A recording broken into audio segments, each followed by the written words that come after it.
Lektion 1. Die perfekte Einkaufsliste. Ich freue mich riesig auf unser Kochwochenende. Ich auch. Das wird ein herrliches Erlebnis.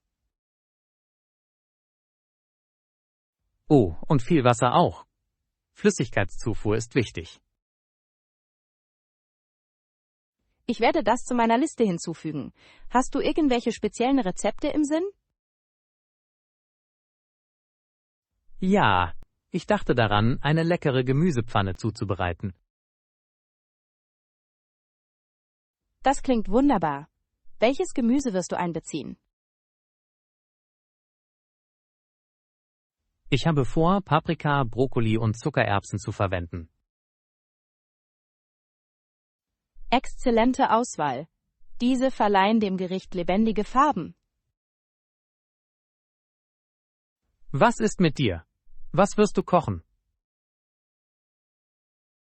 Ich denke mir dazu einen erfrischenden Salat aus.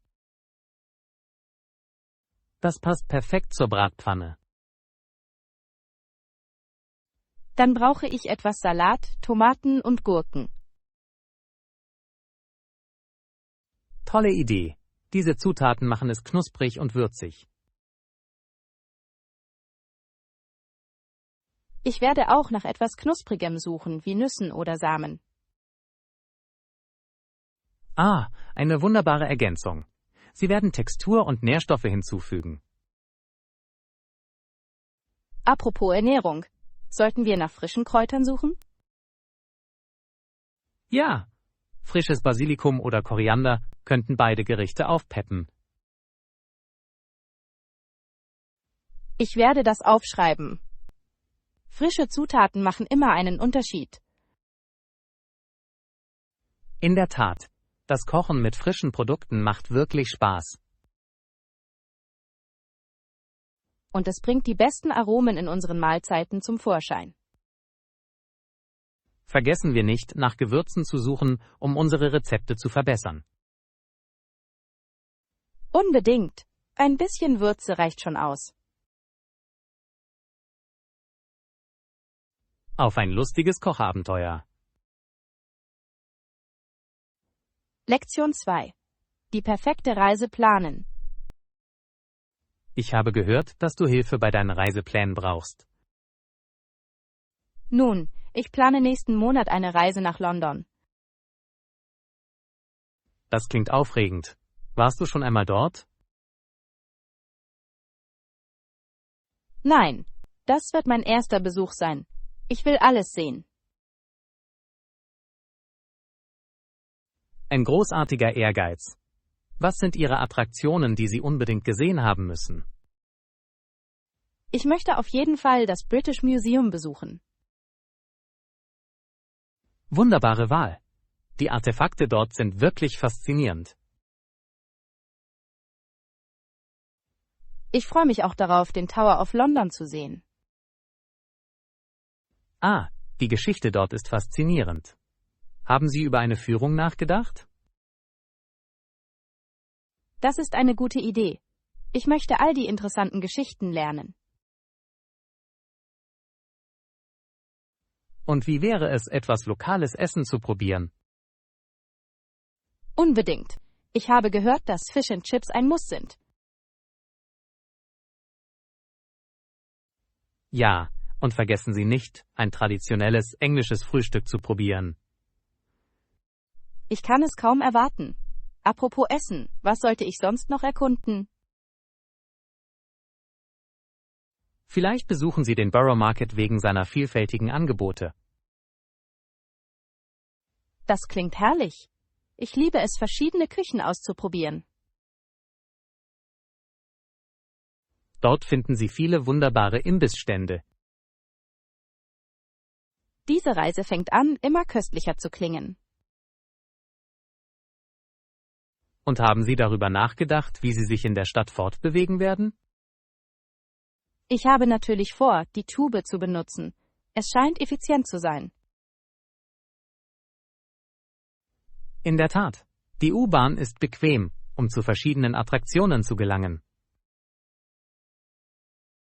Ich muss mich vor meiner Ankunft mit der Karte vertraut machen. Eine tolle Idee. Das wird die Navigation erleichtern. Danke für die Tipps. Ich fühle mich schon besser vorbereitet. Jederzeit. Lassen Sie uns Ihre Pläne weiter besprechen, bis Sie gehen. Lektion 3. Abenteuer im Himmel.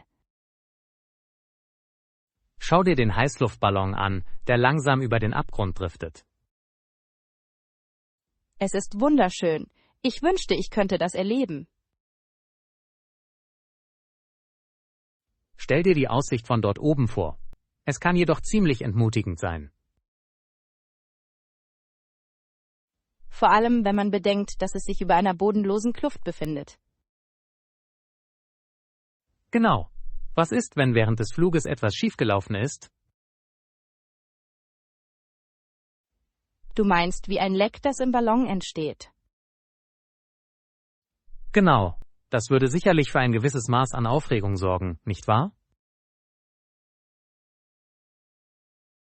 Aufregung oder Panik.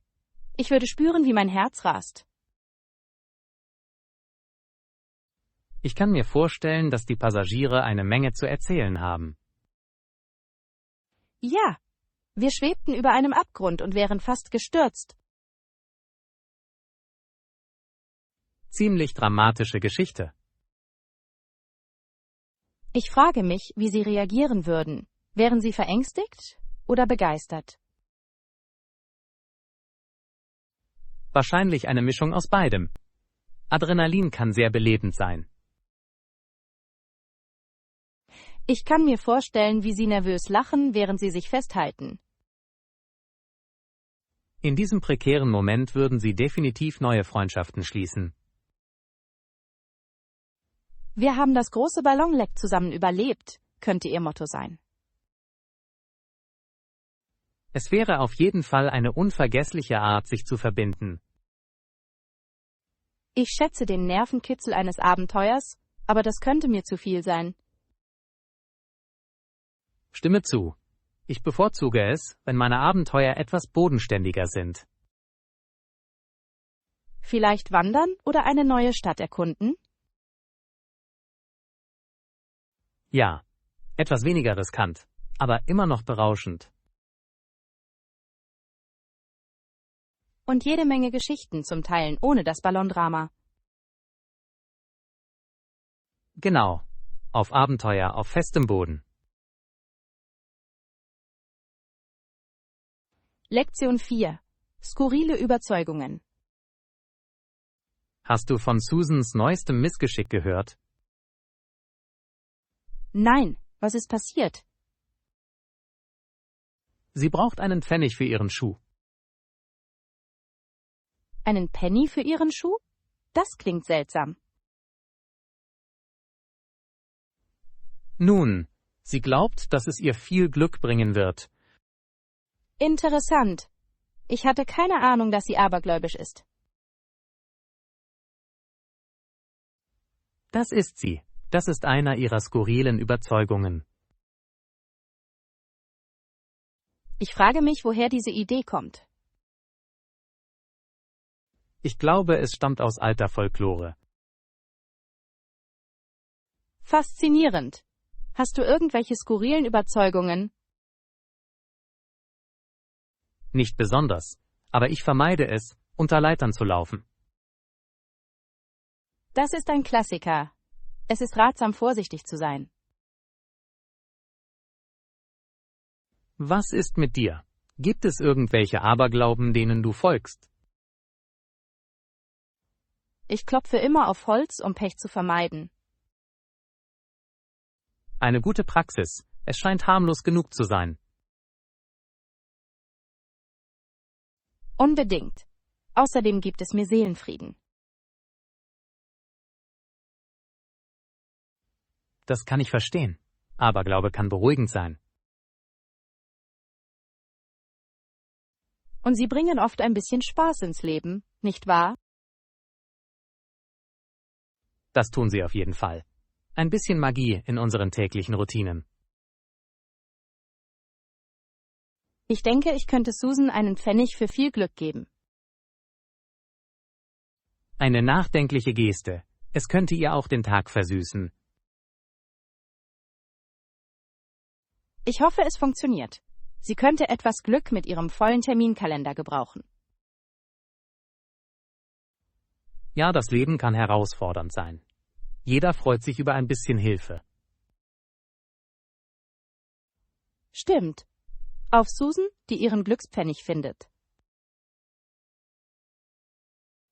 Und an uns alle, die die Macken annehmen, die das Leben interessant machen. Lektion 5. Intelligente Geschäftsstrategien.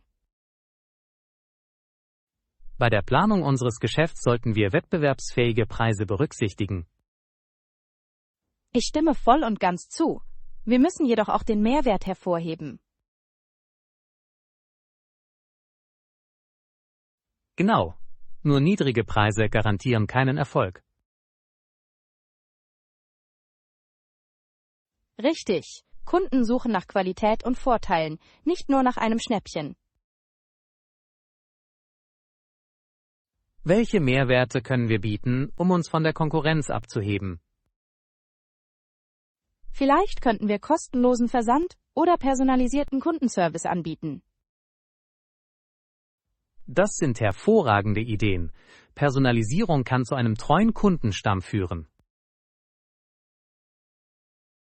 Darüber hinaus könnten wir Produktgarantien anbieten, um Vertrauen aufzubauen. Eine Garantie zeigt das Vertrauen in unsere Angebote und beruhigt die Kunden. Unbedingt. Es zeigt ihnen, dass wir zu unseren Produkten stehen. Eine andere Option könnte darin bestehen, Produkte für ein besseres Angebot zu bündeln. Das würde sicherlich den wahrgenommenen Wert erhöhen. Kunden lieben das Gefühl, mehr für ihr Geld zu bekommen. In der Tat.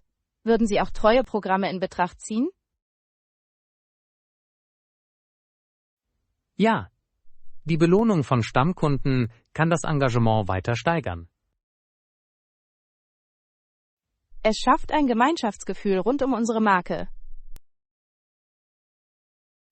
Und es kann auch zu Mundpropaganda führen.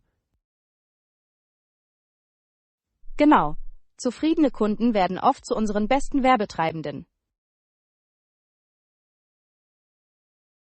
Wir müssen sicherstellen, dass unsere Preisstrategie sowohl Qualität als auch Service widerspiegelt. Ein solides Gleichgewicht wird uns stark auf dem Markt positionieren. Lassen Sie uns unsere Wettbewerber überprüfen, um zu sehen, wie wir sie verbessern können. Gute Idee. Eine Wettbewerbsanalyse wird uns helfen, unseren Ansatz zu verfeinern. Auf die gemeinsame Erarbeitung einer erfolgreichen Geschäftsstrategie. Lektion 6. Prüfungen durch die Zeit. Haben Sie jemals über die Prüfungen durch Tortur in der Geschichte gelesen? Ja, das waren faszinierende, wenn auch beängstigende Praktiken.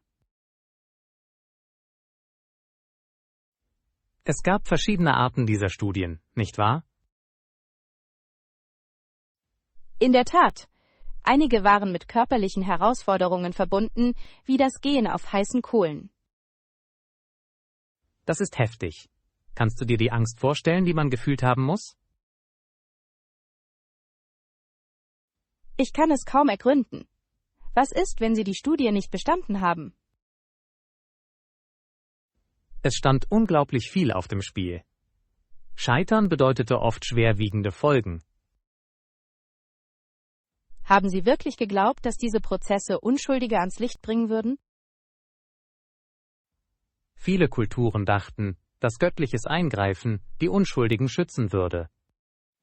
Es ist erstaunlich, wie der Glaube solch gefährliche Praktiken geprägt hat. Ja, es gab auch Versuche mit Wasser, wie zum Beispiel in einen Fluss geworfen zu werden. Es wurde Wassertortur genannt, oder? Entweder schwebten sie schuldig oder sanken unschuldig.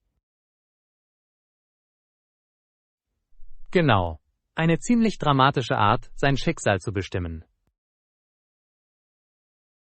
Es wirft in diesen Zeiten so viele Fragen zur Gerechtigkeit auf. Das tut es. Wie könnte sich jemand unter solchen Systemen sicher fühlen?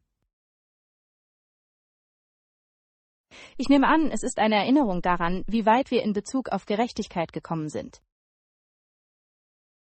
Ein sehr guter Punkt. Moderne Systeme streben nach Fairness und Beweisen. Ich bin dankbar für wissenschaftliche Methoden, die diese brutalen Studien ersetzen. So wie ich. Lassen Sie uns unser eigenes Justizsystem schätzen. Definitiv. Auf Fortschritt und auf das Ende archaischer Praktiken.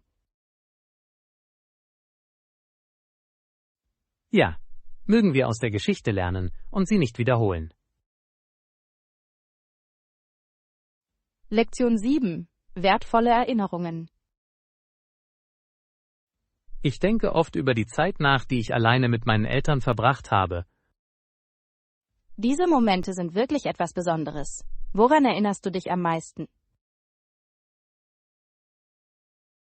Ich erinnere mich, dass mir bei meiner Geburt viel Aufmerksamkeit geschenkt wurde. Oh, das kann ich mir vorstellen. Das ist oft bei Erstgeborenen der Fall.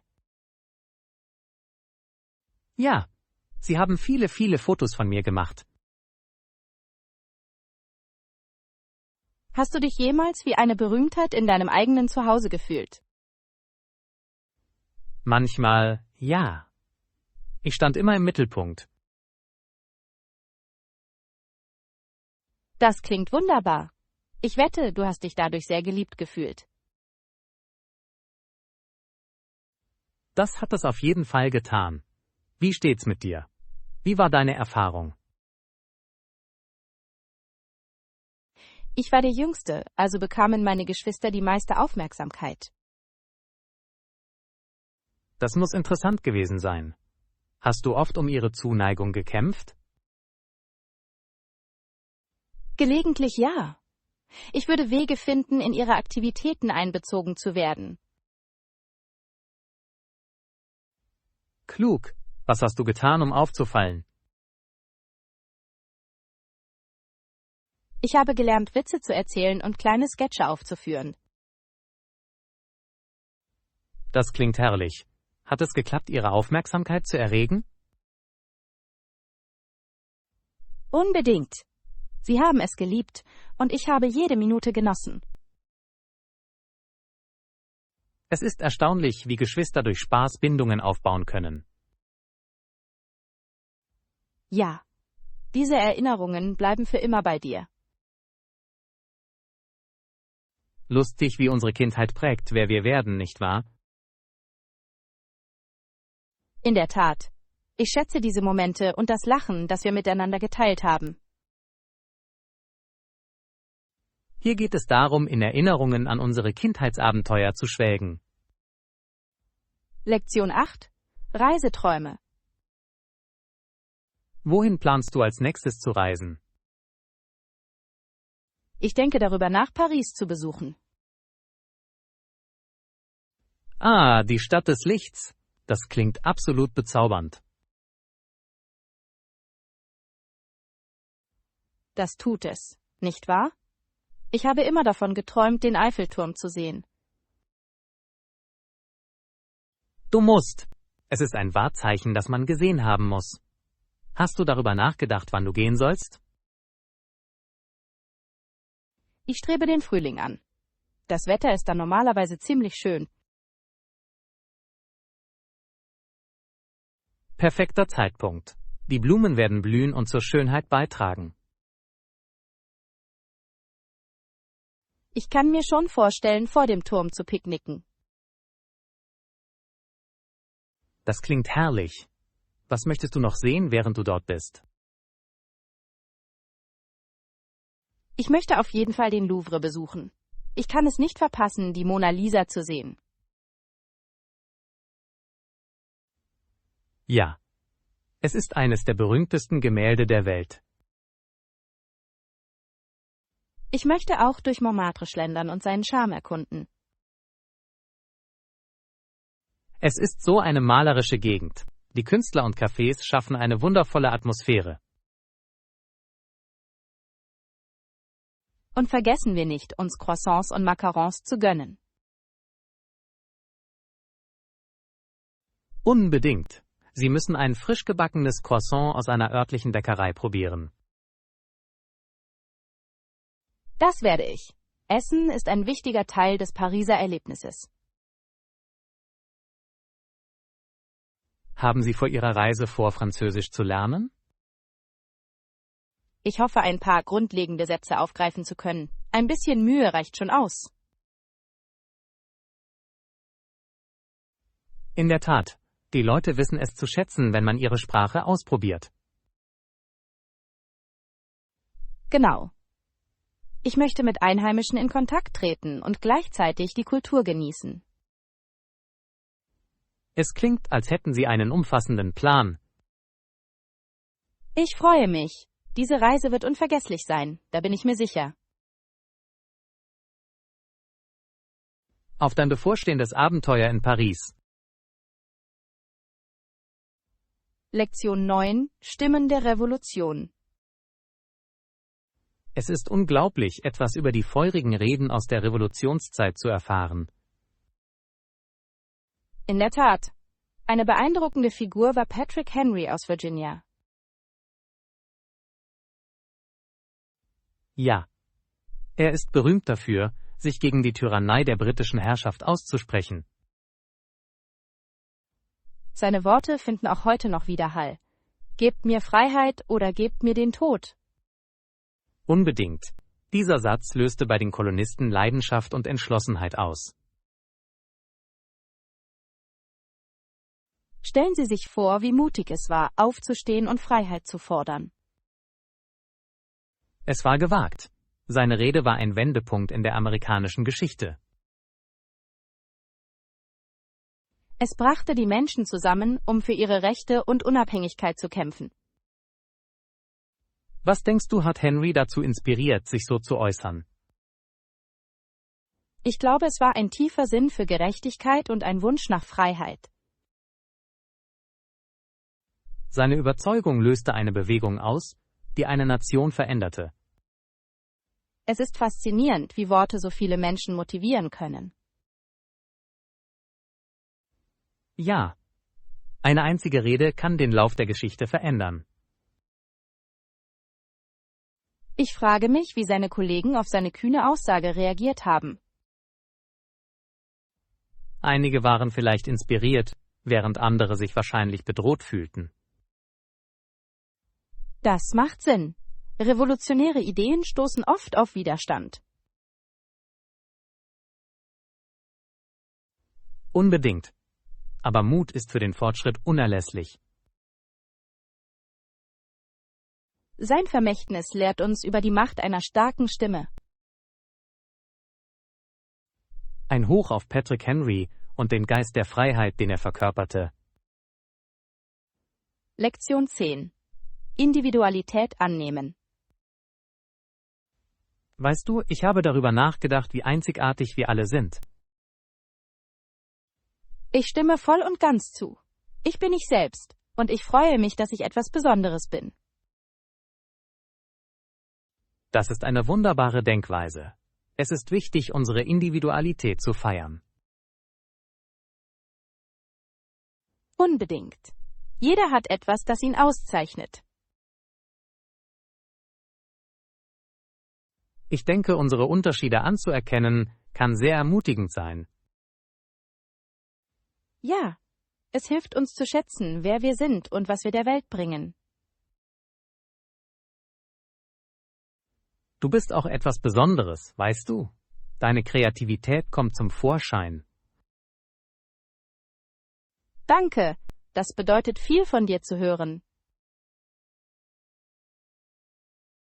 Es ist wahr. Ihre Fähigkeit, um die Ecke zu denken, inspiriert ihre Mitmenschen. Ich schätze deine freundlichen Worte. Was betrachtest du als deine besondere Eigenschaft? Ich würde sagen, meine Begeisterung dafür, neue Dinge zu lernen. Das ist in der Tat etwas Besonderes. Du teilst immer interessante Fakten und Ideen.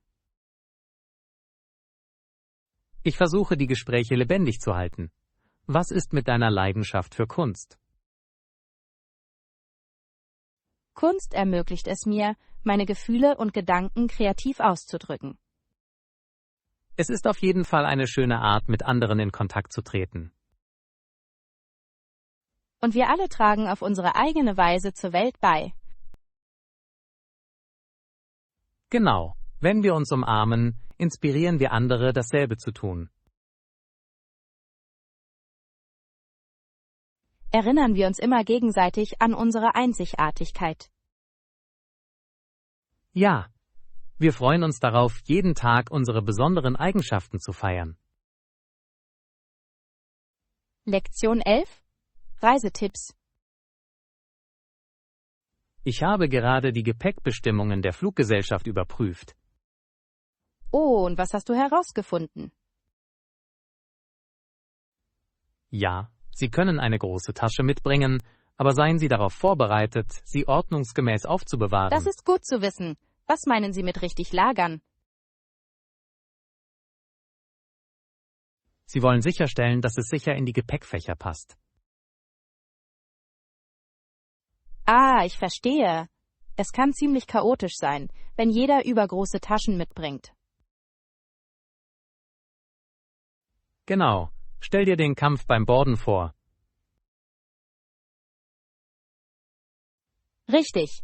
Es wäre wie eine Partie Tetris da oben. Ich kann's mir jetzt vorstellen, wie jeder versucht, seine Koffer reinzustecken. Und die armen Flugbegleiter. Sie müssen alles gesehen haben. Stimmt.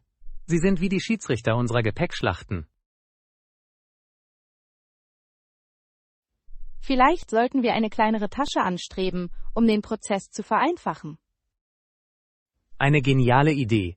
Es wird unsere Reisen so viel reibungsloser machen. Außerdem bedeutet das Tragen von weniger Gepäck mehr Platz für Souvenirs. Genau. Und es erspart die Mühe, eine schwere Tasche herumzurollen. Denkst du, wir müssen etwas Besonderes für den Flug mitbringen? Ein Nackenkissen sorgt bei längeren Reisen immer für Komfort. Toller Vorschlag. Sobald ich mich hinsetze, kann ich fast sofort einschlafen. Das ist eine nützliche Fähigkeit. Ich bewundere deine Fähigkeit, einzudösen. Danke. Vielleicht wäre auch eine kuschelige Decke eine gute Ergänzung. Definitiv. Ein bisschen Komfort reicht in der Luft. Auf organisiertes Packen und eine reibungslose Reise. Ja, bereiten wir uns darauf vor, stilvoll in den Himmel zu steigen. Lektion 12. Die Kunst der Verbindung. Großartig. Du bist also hier mit Mark. Ja, das bin ich. Ich habe überall nach dir gesucht. Ich muss sagen, dieses Festival ist ziemlich groß. Wo seid ihr beide hingewandert? Wir haben die tollen Skulpturen in dieser Ecke erkundet. Ah, die Skulpturen sind beeindruckend. Fanden Sie etwas besonders Interessantes? Unbedingt. Da war eine riesige Fischskulptur, die mir ins Auge fiel. Ein Fisch? Das klingt einmalig. Wurde es aus recycelten Materialien hergestellt? War es. Ich schätze es, wie Künstler Nachhaltigkeit in ihrer Arbeit einsetzen. Das ist ein wunderbarer Ansatz. Kunst kann so starke Aussagen über die Umwelt machen. Genau. Apropos mächtig, ich habe vorhin einige atemberaubende Gemälde gesehen. Wirklich? Worum ging es Ihnen? Viele stellten Naturszenen dar, während andere Geschichten von Gemeinschaft und Kultur erzählten. Wie inspirierend! Kunst hat eine Art, Emotionen und Erlebnisse zu vermitteln. Das tut es wirklich. Ich glaube, es verbindet Menschen mit unterschiedlichem Hintergrund. Und diese Verbindung macht dieses Festival zu etwas Besonderem. Ja. Ich frage mich, ob Mark das Kunstwerk genauso schätzt wie wir. Ich glaube, das tut er. Er hat einen großartigen Geschmack für Kunst. Wenn wir ihn nur finden könnten, um unsere Eindrücke zu teilen. Lassen Sie uns die Augen offen halten. Ich bin mir sicher, dass er irgendwo hier in der Nähe ist. Einverstanden. Vielleicht sollten wir an den Imbissständen nachschauen. Er könnte etwas Leckeres probieren. Exzellente Idee. Gutes Essen und gute Kunst sorgen für einen perfekten Tag. Lektion 13. Grün wachsen. Ich freue mich, dass wir uns entschieden haben, dieses Gartencenter zu besuchen. Ja, es ist wunderbar hier. Ich liebe es, von Natur umgeben zu sein. Das ist gut zu wissen. Wie lange dauert es normalerweise, bis Pflanzen wachsen? Es variiert je nach Pflanzentyp, nicht wahr?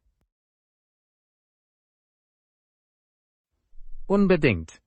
Manche Pflanzen können innerhalb weniger Tage sprießen. Bei anderen kann es Wochen oder sogar Monate dauern, bis sie sich entwickeln. Ich frage mich, welche Pflanzen am schnellsten wachsen. Ich glaube, Radieschen gehören zu den schnellsten. Sie können in etwa 3 Wochen fertig sein. Das ist beeindruckend. Ich könnte erwägen, diese anzubauen. Sie verleihen Salaten auch einen schönen Crunch. Was ist mit Kräutern? Wie lange dauern sie in der Regel? Basilikum braucht normalerweise etwa 2 Wochen, um zu keimen. Perfekt. Frische Kräuter würden unsere Küche gut bereichern. In der Tat. Und Geduld zu lernen ist Teil der Gartenreise. Sehr wahr. Es ist faszinierend zu beobachten, wie sich Pflanzen aus Samen entwickeln. Das ist es sicherlich. Jeder Tag bringt neue Veränderungen und Wachstum. Ich freue mich schon, wenn ich nur daran denke. Wir sollten auch erwägen, einige Blumen zu pflanzen, um Farbe zu erhalten. Ja, leuchtende Blumen können den Garten wirklich beleben. Ich hoffe, wir können gemeinsam einen schönen blühenden Raum schaffen. Auf unsere potenziellen grünen Daumen. Lektion 14. Abenteuer im Herbst. Ich erinnere mich wie immer, barfuß von den Apfelweinmühlen weggelaufen zu sein, an denen ich vorbeikam. Barfuß? Das klingt herrlich, aber ein bisschen gewagt. War es? Das kühle Gras fühlte sich erfrischend an meinen Füßen an. Das kann ich mir vorstellen. Bist du je auf etwas Scharfes getreten? Ein paar Mal. Ich habe gelernt, darauf zu achten, wo ich hingetreten bin. Das muss deine Spaziergänge noch aufregender gemacht haben. Definitiv. Jeder Schritt war ein Abenteuer für sich. Was hat Ihnen am Besuch der Apfelweinmühlen am besten gefallen? Ich habe es geliebt, den frischen Apfelwein direkt aus der Presse zu probieren. Ah, nichts geht über den ersten Schluck süßen Apfelweins. Genau. Und der Duft von frisch zubereiteten Donuts war unwiderstehlich. Diese Donuts. Ich konnte nicht widerstehen, sie zu verschlingen. Wie steht's mit dir? Welche Kindheitserinnerungen hast du an den Herbst? Ich erinnere mich, wie ich mit meiner Familie Äpfel gepflückt habe.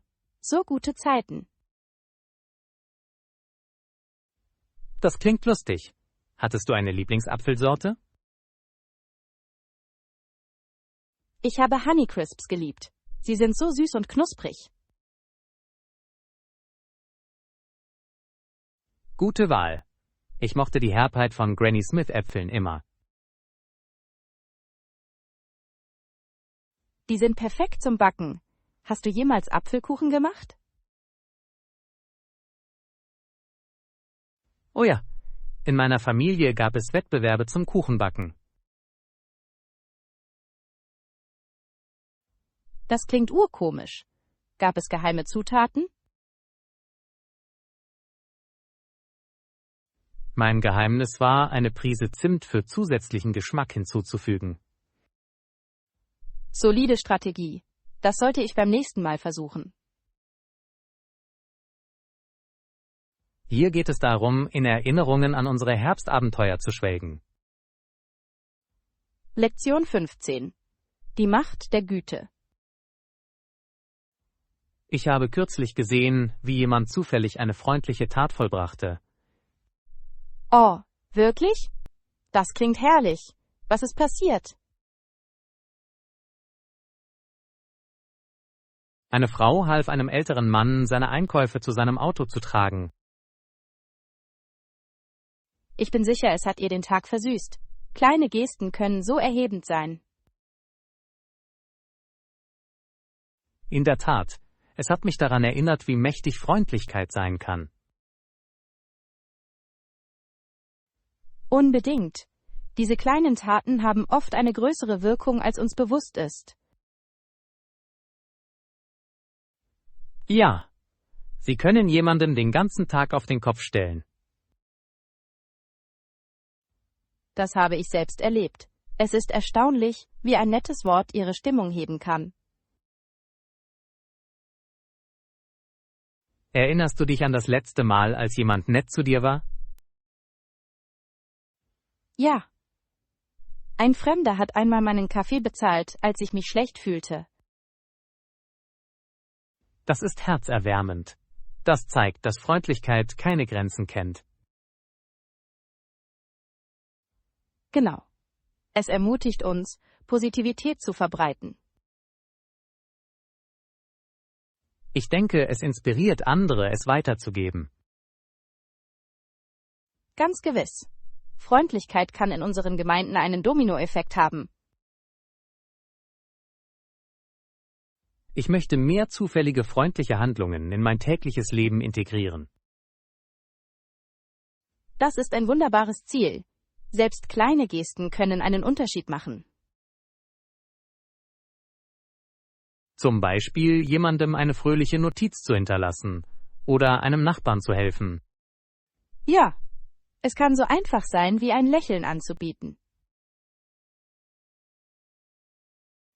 Es geht darum, Freundlichkeit anzunehmen und die Welt zu einem besseren Ort zu machen. Lektion 16. Das Unbekannte erkunden. Ist Ihnen aufgefallen, wie viele Bücher und Filme Geschichten darüber erzählen, wie diese Lebensformen aussehen könnten? Ja. Es ist faszinierend, wie sich kreative Köpfe das Leben jenseits unseres Planeten vorstellen. In der Tat, einige stellen Außerirdische als freundliche Begleiter dar, während andere sie als Bedrohungen darstellen.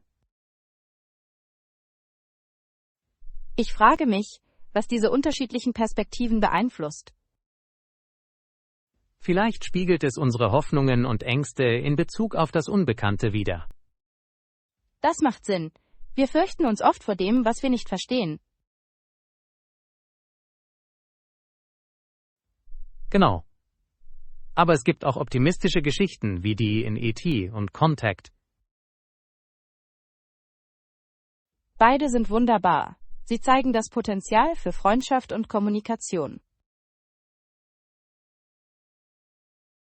Und sie unterstreichen die Idee, dass Verständnis unerlässlich ist. Ich weiß zu schätzen, wie diese Geschichten die Neugier auf das Universum wecken. Ja, sie ermutigen uns, das Jenseits zu erforschen und zu hinterfragen. Haben Sie aktuelle Science-Fiction-Romane gelesen, die aufgefallen sind? Ich habe kürzlich The Martian von Andy Weir genossen. Es ist aufregend und humorvoll. Davon habe ich gehört. Die Mischung aus Wissenschaft und Humor ist faszinierend. Es hält dich beschäftigt, während du über die Herausforderungen des Überlebens nachdenkst. Ich liebe Geschichten, die Realität mit Fantasie verbinden. Ich auch. Sie erweitern die Grenzen dessen, was wir für möglich halten. Und sie inspirieren zukünftige Generationen, weiter zu forschen. Auf die unendlichen Möglichkeiten des Lebens jenseits der Erde. Lektion 17. Australien erkunden. Ich habe über unsere Reise nach Australien nachgedacht. Ja, ich kann es kaum erwarten, die Gegend zu erkunden. Sydney hat einen wunderschönen Hafen, der einer der größten der Welt ist. Es ist wirklich bemerkenswert.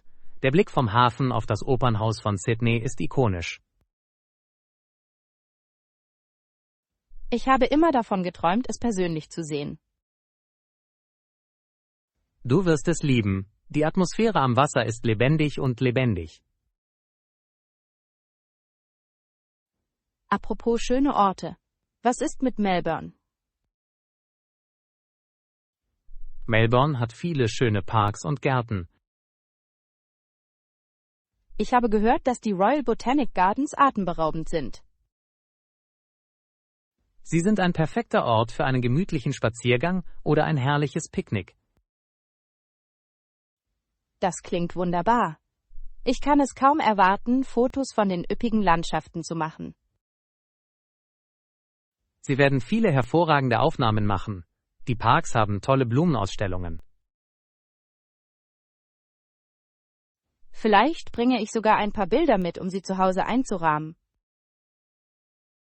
Das klingt nach einer großartigen Idee. Sie werden uns an unsere Abenteuer erinnern. Haben Sie sich auch die lokale Food-Szene in Melbourne angesehen? Ja, es ist bekannt für seine vielseitige Esskultur. Gibt es Lieblingsgerichte, die du probieren möchtest? Ich möchte die berühmten Fleischpasteten probieren. Sie klingen köstlich. Und vergiss den Kaffee nicht. Melbourne ist dafür bekannt. Die Kaffeekultur in Australien ist beeindruckend. Ich muss es in vollen Zügen erleben.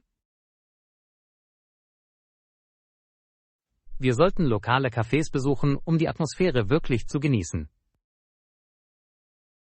Unbedingt. Hier geht es darum, Sydney und Melbourne gemeinsam zu erkunden. Ja, ich freue mich darauf, bleibende Erinnerungen in Australien zu schaffen. Lektion 18. Fitness und Spaß. Ich habe gehört, dass du dich nach Fitnesskursen erkundigt hast.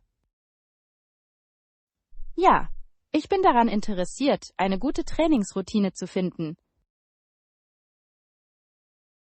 Nun, wir bieten 2-mal pro Woche Yoga- und Aerobikkurse an. Das klingt fantastisch. An welchen Tagen finden die Kurse statt? Yoga findet dienstags statt und Aerobik donnerstags. Perfekt. Ich könnte sowohl Entspannungs- als auch belebende Trainingseinheiten gebrauchen. Genau. Yoga eignet sich hervorragend für Flexibilität und Achtsamkeit. Und Aerobic wird auf jeden Fall mein Herz höher schlagen lassen. Ja, außerdem ist es eine unterhaltsame Art, neue Leute kennenzulernen. Das ist wahr. Gruppenunterricht schafft oft ein starkes Gemeinschaftsgefühl. Hast du schon einmal Yoga ausprobiert? Hab ich. Es hilft mir, mit Stress umzugehen und mich zentriert zu fühlen. Wunderbar. Ich bin sicher, Sie werden unseren Instruktor genießen. Darauf freue ich mich. Wie ist der Aerobic-Kurs strukturiert? Es kombiniert energiegeladene Musik mit lustiger Choreografie. Klingt nach einer großartigen Möglichkeit, ins Schwitzen zu kommen. Ist es. Und Sie werden dabei einige Kalorien verbrennen. Ich freue mich darauf, mitmachen zu dürfen. Irgendwelche Vorschläge für Anfänger? Komm einfach unvoreingenommen und bereit, Spaß zu haben. Das schaffe ich. Ich werde auch daran denken, hydratisiert zu bleiben. Exzellente Idee. Wasser ist während des Trainings unerlässlich. Ich bin gespannt, wie sich beide Klassen ergänzen. Das werden Sie. Zusammen schaffen Sie eine abgerundete Fitnessroutine. Auf die Stärkung von Körper und Geist. Ja, lassen Sie uns gemeinsam einen gesünderen Lebensstil führen. Lektion 19. Wetterwunder. Hast du bemerkt, wie schnell der Himmel seine Richtung ändert? Ja, es ist faszinierend zu sehen, wie sich die Wolken so bewegen. Ich frage mich, was diese Veränderungen verursacht. Meteorologie kann ziemlich komplex sein. In der Tat. Der Wettermann kann die Menschen warnen, wenn die Gefahr eines Hurrikans oder Tornados besteht. Das ist entscheidend. Frühwarnungen können Leben und Eigentum retten. Unbedingt. Es ist erstaunlich, wie die Technologie die Wettervorhersage verbessert hat. Radarsysteme können beispielsweise Stürme verfolgen und deren Verlauf vorhersagen. Ja. Und Satellitenbilder zeigen uns Entwicklungen in der Atmosphäre in Echtzeit. Können Sie sich vorstellen, wie anders die Dinge ohne diese Technologie waren? Es muss damals unglaublich schwierig gewesen sein, die Menschen zu warnen. Sehr wahr. Die Menschen verließen sich auf ihre Instinkte und lokalen Schilder. Heute haben wir Apps, die uns mit nur einem Fingertipp benachrichtigen. Die Technologie ist wirklich bemerkenswert. Sie hilft uns, auf dem Laufenden und vorbereitet zu bleiben. Apropos Vorbereitung. Was sollten wir Ihrer Meinung nach tun, wenn sich ein Sturm nähert? Ich glaube, eine Notfallausrüstung zu haben, ist unerlässlich. Ja, unverderbliche Lebensmittel, Wasser und Batterien sind ein Muss. Und wir sollten über Warnungen aus zuverlässigen Quellen auf dem Laufenden bleiben. Genau. Wissen ist Macht, wenn es um Unwetter geht. Hier geht es darum, die Wunder des Wetters und die Wissenschaft dahinter zu schätzen. Lektion 20. Grundlagen des Kochens. Heute konzentrieren wir uns auf wichtige Produkte und einige Grundnahrungsmittel für die Vorratskammer. Das klingt fantastisch. Fangen wir mit Obst und Gemüse an. Unbedingt. Frische Produkte sind die Grundlage für eine gesunde Mahlzeit. Welche Obstsorten sollten wir Ihrer Meinung nach auf Lager haben? Ich finde Äpfel und Bananen toll, weil sie vielseitig und einfach zu verwenden sind. Das sind hervorragende Entscheidungen. Was ist mit Gemüse? Karotten und Paprika sind ebenfalls fantastische Grundnahrungsmittel. Ich liebe Paprika. Sie verleihen jedem Gericht Farbe und Knusprigkeit. Genau. Und Karotten eignen sich perfekt zum Naschen oder Hinzufügen zu Suppen. Apropos Suppen, erinnert dich das an irgendwelche speziellen Rezepte? Ja, mit diesen Zutaten kann eine herzhafte Gemüsesuppe zubereitet werden. Das klingt köstlich. Wie machen wir aus diesen frischen Produkten ein tolles Gericht? Braten Sie zunächst das Gemüse an und fügen Sie dann Brühe und Gewürze hinzu. Einfach genug. Ich schätze Rezepte, die nicht zu lange dauern.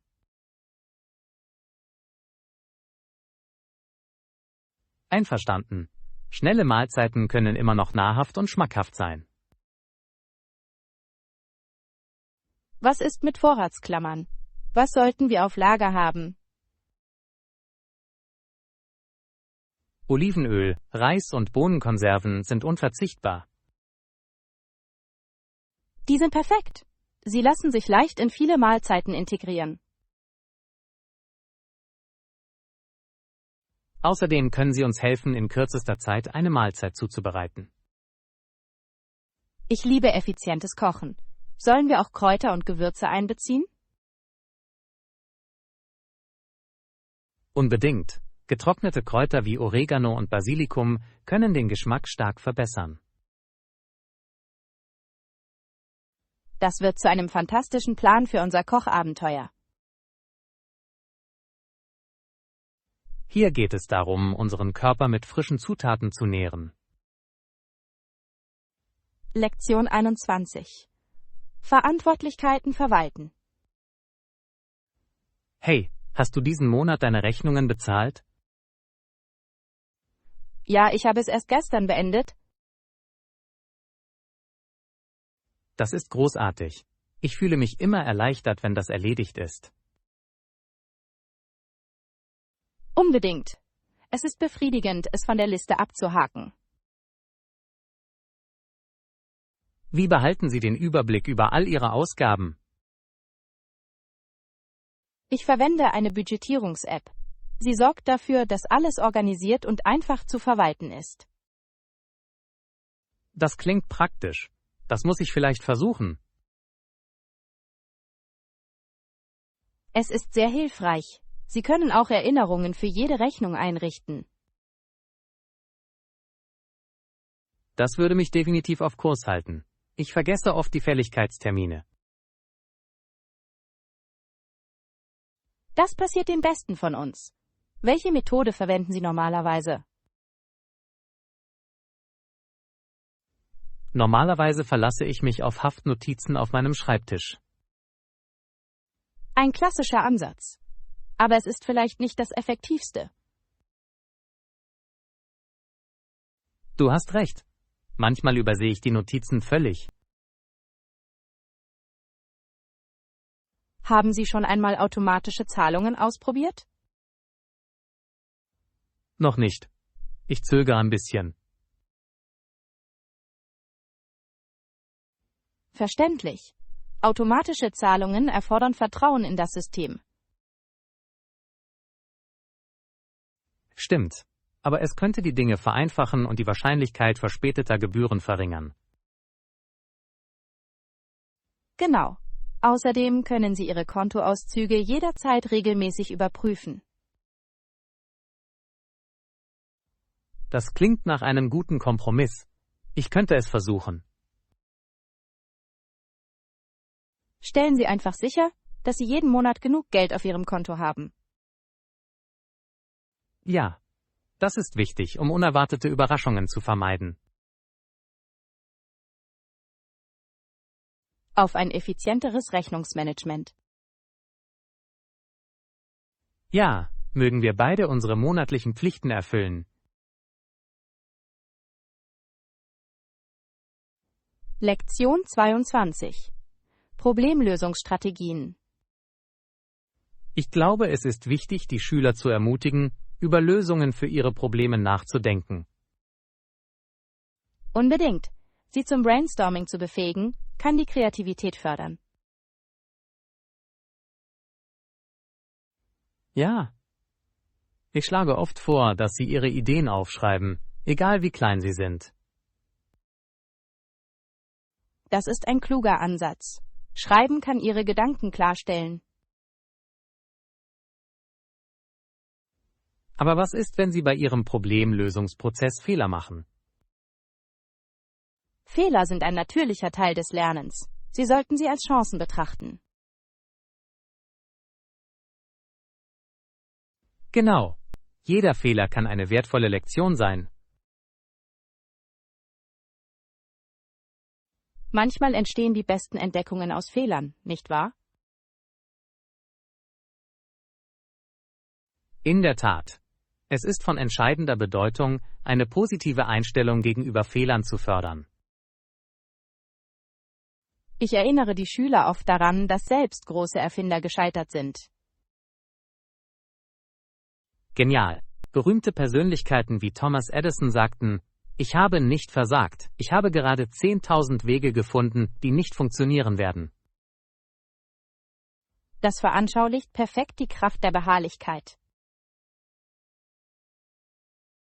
Ich glaube, die Schüler sollten sich sicher fühlen, um ihre Ideen zu erforschen. Ein unterstützendes Umfeld ermöglicht es ihnen, Risiken ohne Angst einzugehen. Stimmt.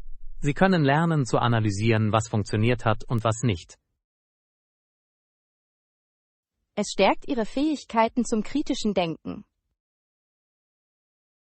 Und es bereitet sie auf reale Herausforderungen vor, denen sie möglicherweise gegenüberstehen. Auf die Förderung der Widerstandsfähigkeit und Problemlösung unserer zukünftigen Führungskräfte. Ja, lassen Sie uns sie dazu inspirieren, ihre Reise anzunehmen.